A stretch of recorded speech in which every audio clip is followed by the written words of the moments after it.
When you look at your favourite golfer out on tour, it gets pretty frustrating because you always see them in this lovely rotated position through the downswing and through the impact zone. When you go ahead and try this on the driving range, you can't do this. And here's the thing, you can't rotate if things are out of position. So in this video, we're going to be answering a question that came up from Adware, looking for reasons why golfers struggle to rotate in their golf swing. It's something you've been trying to work out for quite some time now, but always seems to come back to the same issue. And rather than me diving into just one reason, we're going to be diving into 5 reasons why you can't rotate in your golf swing and how to fix every single one of them. So you can finally get this lovely rotation in your golf swing, just like your favorite tour players do. For those of you who are new to the channel, welcome. My name is Harry, PJ Golf Professional down at the Golf Projects, transforming golfers worldwide. And if you'd like to get involved, make sure you drop a comment down below with tips or drills video you would like me to cover in the next video. So kicking things off with number 1, which is the posture. I see so many golfers get this wrong, and they have a tendency of either leaning too far back on their heels or leaning too far forward with the knees very bent, too hunched over, and then they almost get stuck and makes it very difficult for them to rotate on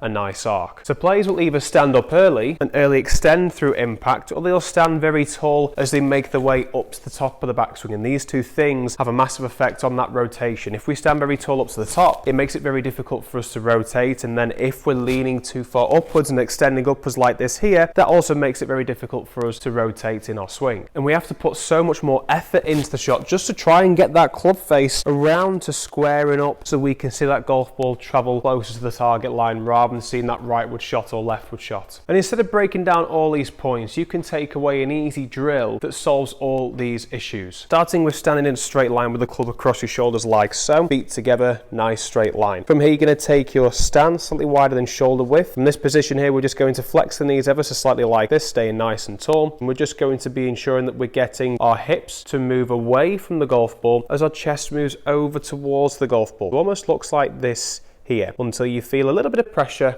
in the lower back area. Now you can take the club out in front of you, then drop the hands until they reach the ground. I've got a little bit too close there, but you'll start to figure this out when you get used to making this posture routine a habit. My back is almost nice and straight. It's a little bit rounded off. It's quite difficult for golfers to keep their backs nice and straight. Ideally, we want this, but it can put a lot of pressure again on the lower back. So if you're struggling to do this, that's absolutely fine. You see quite a few of the tall players, such as Tommy Fleetwood, slightly hunched over the golf ball just to make it easier for them to rotate without putting any pressure on the back. We just do not want to see the opposite, where we get anterior pelvic tilt here, where we get this curvature here, and I can almost feel already I'm putting a lot of pressure on my back doing this. So moving on to the next reason, which is the club face itself. Rotation itself provides a lot of shaft lean turning through the golf shot, but you could say shaft lean is a very much promoter of an open club face as we make our way through the impact zone. This is why you see quite a few golfers on tour, especially the most obvious one being Dustin Johnson. At the top of his swing, he has the most closed club face, arguably, but he's also one of the golfers that rotates the most on the downswing and through the impact zone here, and that's to help square up that face at impact. So rotation has an influence over the club face at impact. If we're rotating with a square face, it encourages it to be open. Rotating with a closed face, it's going to be more square. So rotation can help square up a closed club face. Now, when you see players with an open club face, you'll see them do one of these two reactions. They'll either get to the top of the swing and they'll either throw their arms out in this position to try and stop this open club face from taking place at impact and getting that early release, casting almost on the downswing. But you can see here it makes it very difficult for me to rotate, so you can't rotate doing this casting motion, the throwing action to start the downswing. And the other one from the top of the swing, they swing very much over the top like this here. And you can see when I swing over the top here, it encourages that club to come out in front of us. But if I start trying to cut across the ball, that's going to influence a more square face at impact. But again, it makes it very difficult for me to rotate from this position. So yes, that's going to help square up that club face, but we've got this massive out to wind swing path, very steep angle of attack, really not good for clubs, especially the woods. So next time you go to the driving range, or if you've got a club on you right now, I want you to give this a go. I want you to see where the grip is in relation to the club face itself. If our left hand or right hand is a little bit too far underneath the grip in this direction here, with my right arm very much rotated round, what you'll notice here is it's going to make it very difficult for me to get more release of that club head. That's as much as I can go with that release, just about squaring up the face there. But you can see how much work I'm having to do that.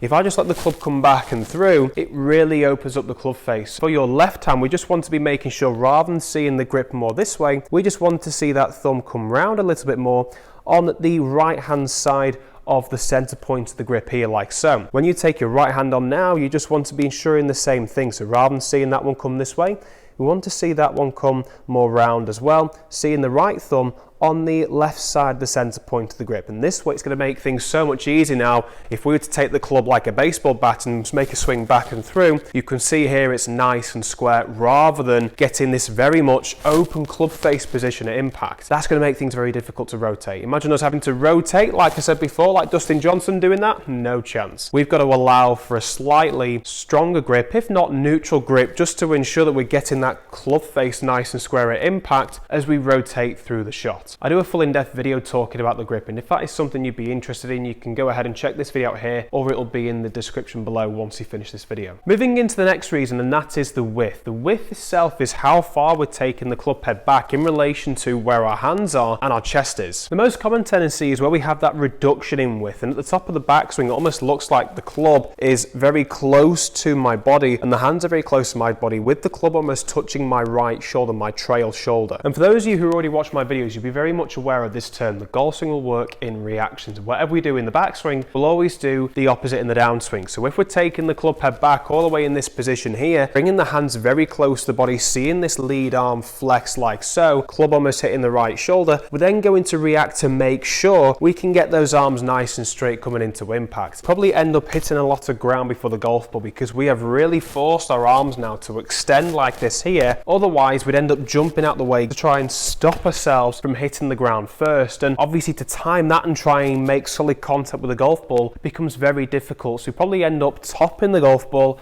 rather than hitting the ground first. So we've got that two-way miss doing this. So to improve this, we want to be feeling the opposite motion. We want to be really encouraging our arms and hands to stay further away from the body during the backswing phase, and ideally we'd like to see a little bit more of a narrower arc on the downswing. That's the feeling. Obviously we'd like to see it very much nice and straight back down and through, but in order for us to get that, we've got to feel the complete opposite. We've been so used to really narrow to wide, we've got to feel very wide to narrow. In order for us to do this, I'm going to get you to take the club away for now. I'm going to get your palms pointing towards the ground, setting up as if you would hit the golf ball here. And I just want you to push your hands down without moving your upper body. And if you just push your hands down like so, you should be able to feel that added tension in the upper body here. So what I want you to do is push down, really hold your posture position. We're going to be pushing those hands as far away from us as possible. So we're keeping that pressure, pushing the hands as far away as possible until we can't go any further. So of course it's going to feel a lot shorter in swing length because we're not exactly flexing that right arm to get to the top of the swing. We're pushing our hands as far away from us as possible, almost to this position here where both the arms reach parallel to the ground. That backswing is going to make things so much easier for you to be able to feel those hands and push that grip further away, all the way to the top of the swing here. This increased width is excellent. So how do we then feel something that's going to encourage that narrower width of arc in the downswing? Well, if I was to throw this golf ball as hard as I can into this screen here at the Golf Projects, and if we just get that in slow-mo, you can see as I'm starting, if you like to call it the downswing phase, to be able to release this golf ball, my arm is very narrow. It gets very flexed. It gets very close to my right shoulder, and then I extend everything through. We're almost trying to feel like we're throwing this golf club. We're really extending our arms, really pushing our arms as far away from us as possible for the backswing.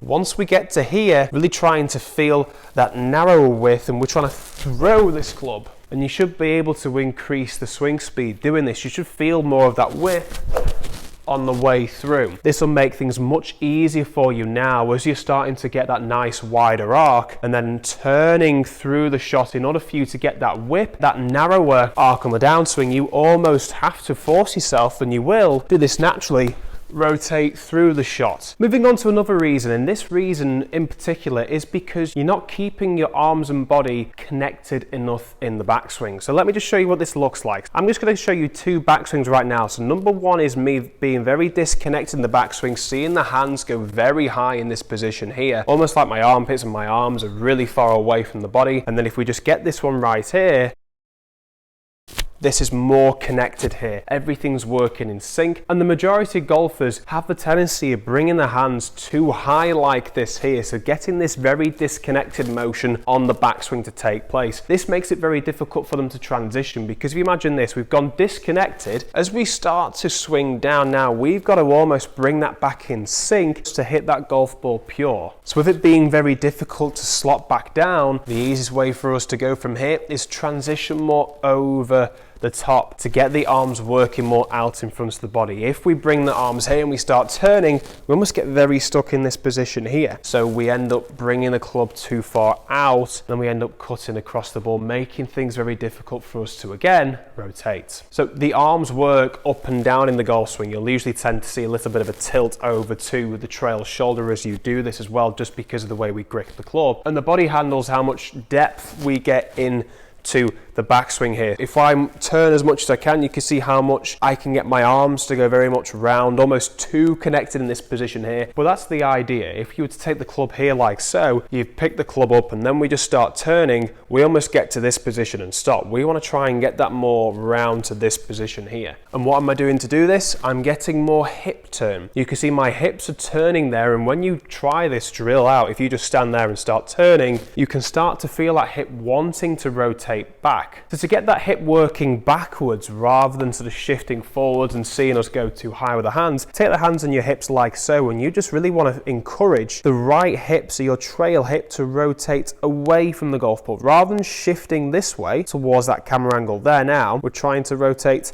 away from the golf ball. So it's almost as if I'm feeling here like someone's pushing on this hip and it's going backwards. So once we're set in this position here now, you should feel a little bit more tension in the external side of the right leg here. And you're going to take your lead hand and put it on your lead pocket. And rather than shifting this way to swing through the shot, we're then pulling this pocket out the way and away from the golf ball. I'm trying to feel like this pocket is going towards these two golf bags behind me. This will really allow you to get that twisting motion in the golf swing back and forth, as opposed to limiting that depth in your golf swing. So as we start to this with the club, just the same thing applies. We're just really trying to increase that depth. We're really trying to rotate and get that right hip pretty much immediately as we start the golf swing to twist backwards like so, really helping us get into this more connected position here. Really firing that lead hip out the way. We don't want to see that shift again forwards. We want to see that hip rotating and turning out the way towards the bags behind me, and that's going to allow you to get that rotation in your swing from having this fault. Now the other reason is getting too steep in the downswing. A lot of golfers I see have a tendency to get this really nice turn up to the top of the swing, but then they start dragging their hands down like this here. And you can see how steep the club is getting here, which is no good again for something like the driver, and that's just going to encourage us to hit the ground first, unless we end up again having to really extend and jumping upwards to try and make that solid contact with the golf ball. So this one is quite a simple fix. All you're going to do is take a driver tee and put it on top of the grip like so. The idea is that when you make a swing up the top, we want to be able to see that tee pointing above the golf ball from your eye line. We don't want to not be able to see the tee, because that's going to indicate to us we're getting too steep and dragging the club on the downswing. We want to be able to see that tee